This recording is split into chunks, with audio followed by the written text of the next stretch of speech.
नमस्कार, मेरा नाम आलोक है। आप लाइव स्ट्रीज देख रहे हैं। देखिए, बिहार विधानसभा के चुनाव होने हैं और एनडीए के भीतर सीट शेयरिंग का फॉर्मूला तय हो चुका है। एनडीए में 101 पर जेडीयू, 101 पर बीजेपी, 29 पर लोजपा रामविलास, 6 सीटें जीतन मांझी की पार्टी को और 6 सीटें उपेंद्र कुशवाहा की पार्टी को। उपेंद्र कुशवाहा की पार्टी को कौन कौन सी 6 सीटें गई हैं, ये वीडियो आप लाइव स्ट्रीज पर देख सकते हैं। अब से कुछ देर पहले हमने वो वीडियो दिखाया है, उसमें बताया है कौन कौन से संभावित उम्मीदवार भी हैं। अब हम बात करेंगे जीतन मांझी की पार्टी की, जिसमें इमामगंज की सीट जीतन मांझी की पार्टी को गई है, 6 सीटें गई हैं। इमामगंज की सीट, बाराचट्टी की सीट, इसके अलावा फिर टेकारी की सीट और सिकंदरा की सीट, इसके अलावा अतरी की सीट को लेकर भी चर्चा है, जीतन मांझी की पार्टी में ही गई है। तो सिकंदरा से देखिए, अब हम उम्मीदवारों के नाम बताएंगे।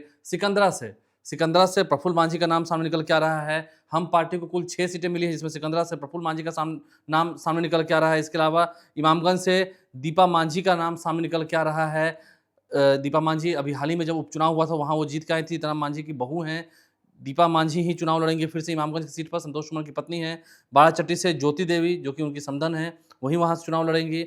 और टेकारी से अनिल कुमार, जो कि मौजूदा विधायक हैं, उनके पार्टी के प्रदेश अध्यक्ष भी हैं, अनिल कुमार ही चुनाव लड़ेंगे। सिकंदरा से प्रफुल्ल कुमार मांझी का नाम सामने निकल के आ रहा है। तो ये तमाम सीटें हैं जो हम आपको इस वीडियो में बता रहे हैं। देखिए, बीजेपी केंद्रीय चुनाव समिति की बैठक भी चल रही है और जीतन मांझी पटना लौट चुके हैं।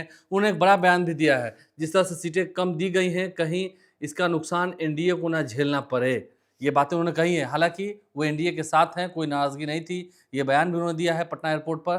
खैर, जीतन मांझी पटना पहुंच चुके हैं और जो 6 सीटें उन्हें मिलने वाली हैं, उनका जिक्र हमने किया है। एक और सीट बच गई थी, जिसके बारे में अब देखना होगा कौन सी वो सीट है जिस पर जीतन मांझी ने दाव खेला है।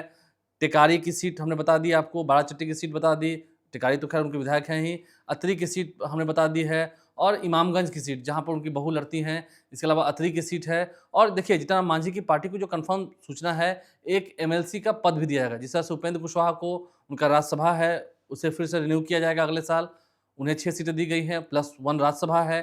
जीतन मांझी की पार्टी को भी एक एमएलसी की सीट दी जानी है, ये बात भी स्वीकार की गई है। अब केंद्रीय चुनाव समिति की बैठक चल रही है बीजेपी की, जिसमें नरेंद्र मोदी शामिल हैं। इसके अलावा बिहार बीजेपी के तमाम बड़े नेता, सम्राट चौधरी, इसके अलावा नित्यानंद राय हैं, तमाम वो बड़े नेता हैं। जेपी नड्डा तो हैं ही उस बैठक में, अमित शाह हैं और देखिए दिलीप जायसवाल उस बैठक में हैं। ये तमाम जितने बड़े नेता हैं वो उस बैठक में शामिल हैं। कल शाम 4 बजे एनडीए की प्रेस कॉन्फ्रेंस होनी है पटना में और उसमें सभी पार्टियों के द्वारा उनके उम्मीदवारों के नाम की घोषणा कर दी जाएगी। ये तैयारी पहले कर ली गई थी, लेकिन सीट शेयरिंग को लेकर ही मामला फंसा हुआ था। 29 सीटें चिराग पासवान की पार्टी लोजपा रामविलास को मिली हैं, जिसमें से फतुआ की सीट, दानापुर की सीट और कई ऐसी सीटें हैं, अरवल की सीट हो या फिर अगर हम नवादा की ओर जाएं तो हिसुआ की सीट है। ये तमाम वो सीटें हैं जो लोजपा रामविलास के खाते में जाती हुई दिख रही हैं। जेडीयू के पास 101, बीजेपी के पास 101, यानी कि इस बार जो बड़े भाई और छोटे भाई की बात चल रही थी कि बड़े भाई की भूमिका में जेडीयू रहने वाली है, बीजेपी छोटे भाई की भूमिका में नहीं, ऐसा नहीं हुआ।